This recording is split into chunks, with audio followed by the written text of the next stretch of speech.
The integral of the day, Christmas Day, December 25th, is integral from 0 to 2 pi of the quantity sine x plus sine 2x plus sine 3x and so on till sine 25x all squared dx.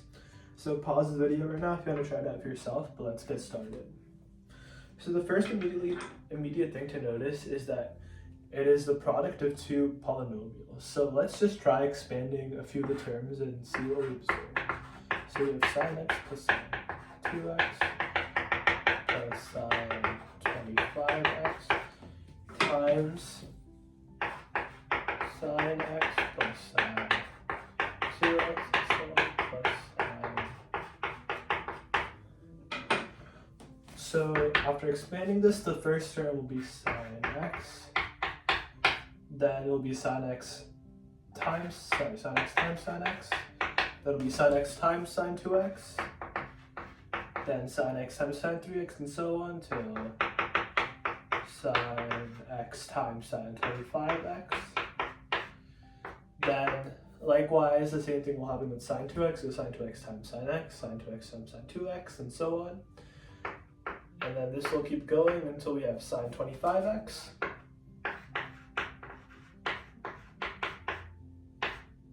Times sine x plus sine 2x and so on till sine 25x.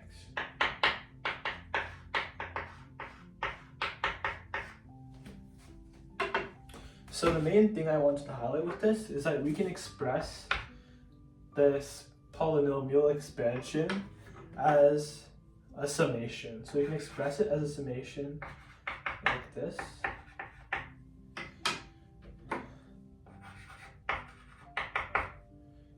So if we have n going from 1 to 25 and m going from 1 to 25 also, the product of these polynomials will simply be sine of nm times the sine of the sine of nx times the sine of mx.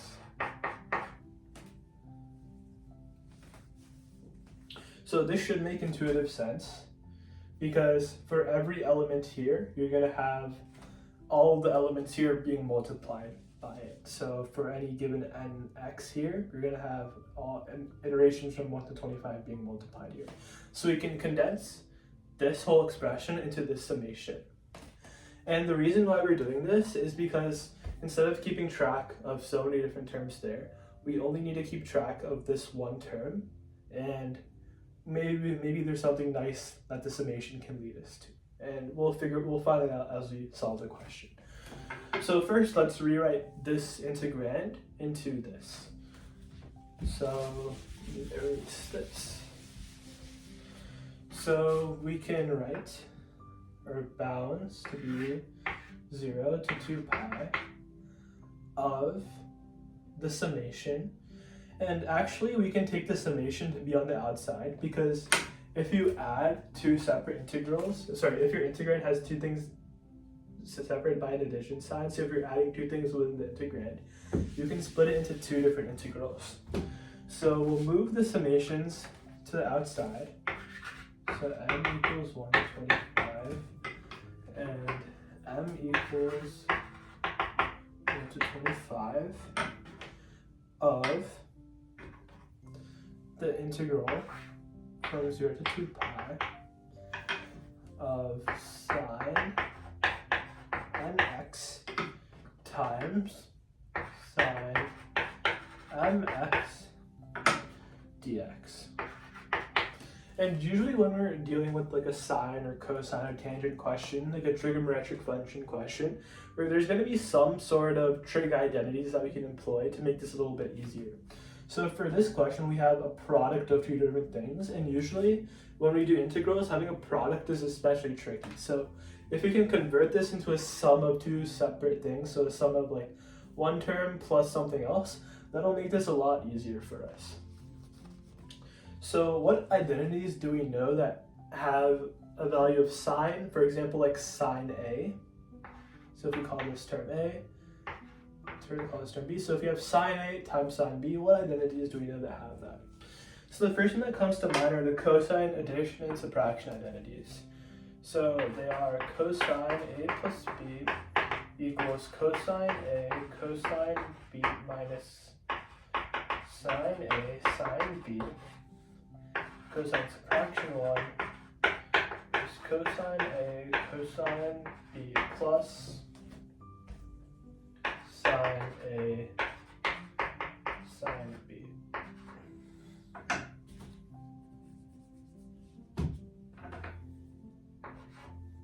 So we notice that there's a sine A sine B term in both of these, which is exactly what we're looking for here.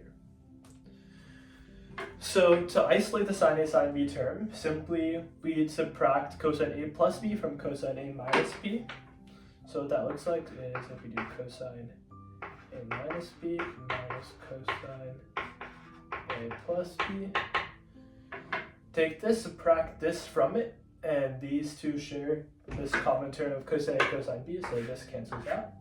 So you have sine A sine B minus sine A sine B.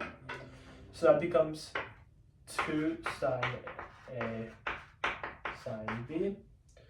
We can divide by 2 on both sides. So this becomes 1/2 times the quantity cosine A minus B minus cosine A plus B equals sine A sine B. Okay, so we have the addition or subtraction of 2 different terms here, which is what we want. So let's substitute this into our integral.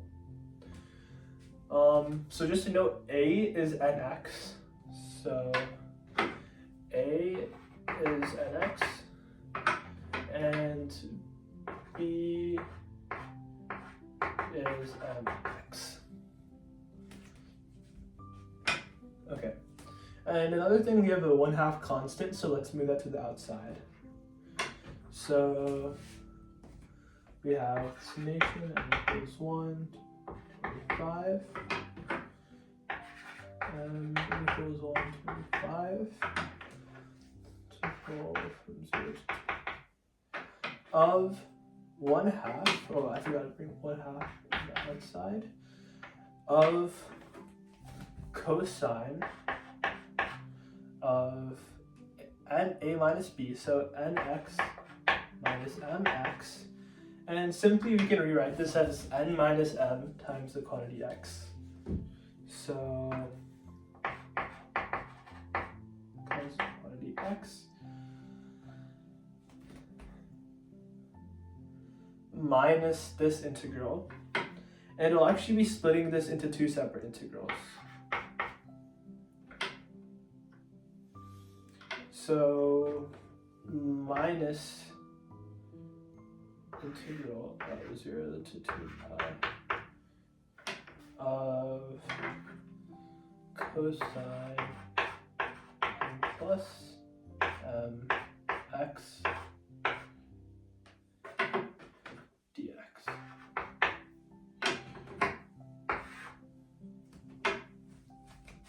And this is allowed because we're subtracting these 2 terms, and if you have subtraction or addition and integrate, you can separate them into 2 separate integrals.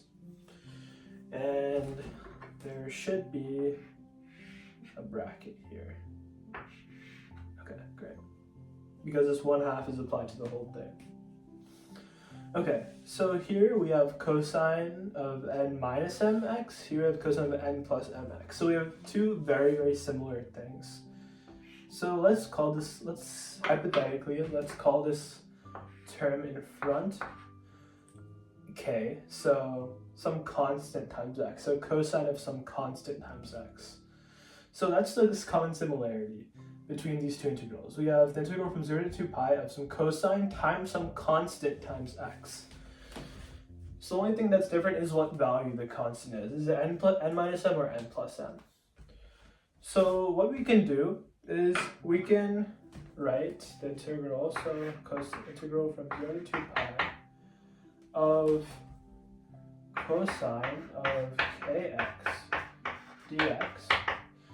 So firstly, the antiderivative of cosine kx is sine kx all over k, and we evaluate it from 0 to 2 pi. So k. So what are some things that we know about k? So the first thing that we know about k is that it's an integer. And also, in this case, k cannot be 0. So in our definition, since we're dividing by 0, k cannot be 0. And it's an integer because we define k to be n minus m or n plus m, and n and m are integers from 1 to 25. So if we do this, we get sine of, I'll write it down here. So we have sine of 2 pi k all over k minus sine of 0k over k. So sine of 0k over k, sine of 0 is 0.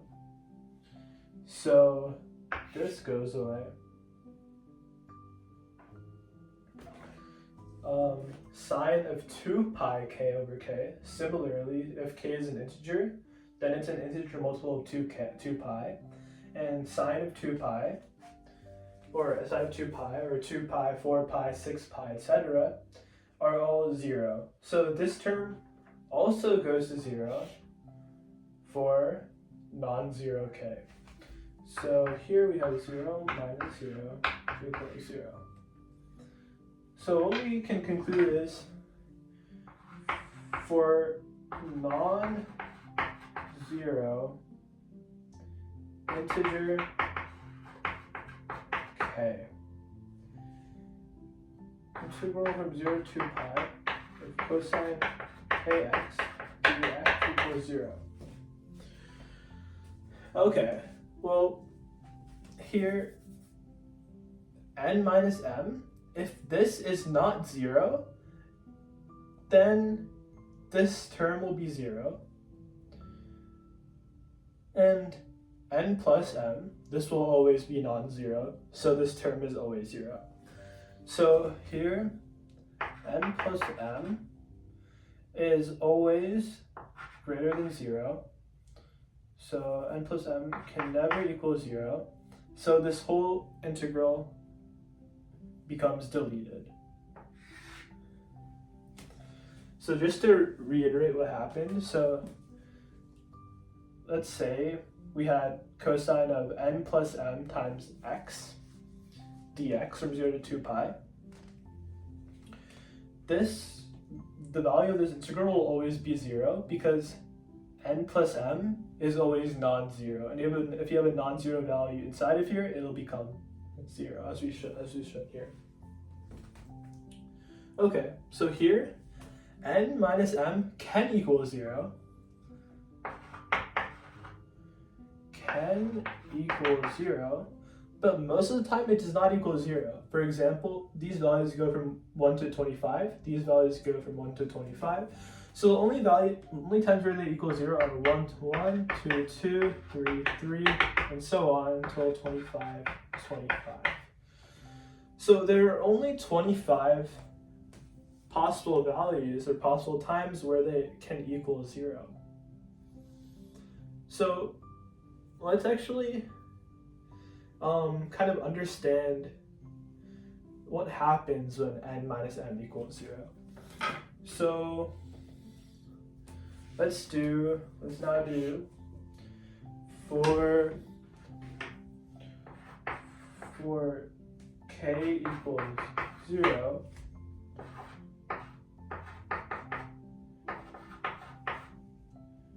kx, so this will be cos 0x dx. Cos 0x will be cos of 0 dx. Cosine of 0 is 1. And we evaluate this from 0 to 2 pi. So, well, just clearly, 0 from 2 pi of 1 is clearly just 2 pi. So if n minus m equals 0, then the value of this integral is 2 pi. And n minus m is 0 25 times. So for every single iteration that is not one of these 25 terms, the n value of this entire integral is 0, because n minus m and n plus m are both non-zero. But on one of these 25 iterations, n minus m is equal to 0, and we get a value of 2 pi for this integral on that one iteration. So let us evaluate this. So we have 2 pi for this integral for 25 iterations. So from 1, 1, 2, 2, 3, 3, all the way to 25. 25 iterations. So this value over the iterations, and we can't forget our constant 21 half. So we have 50 pi all over 2. And this leads us to our final answer, which is 25 pi. And this is our answer. So thank you guys so much for watching, and have a happy Christmas.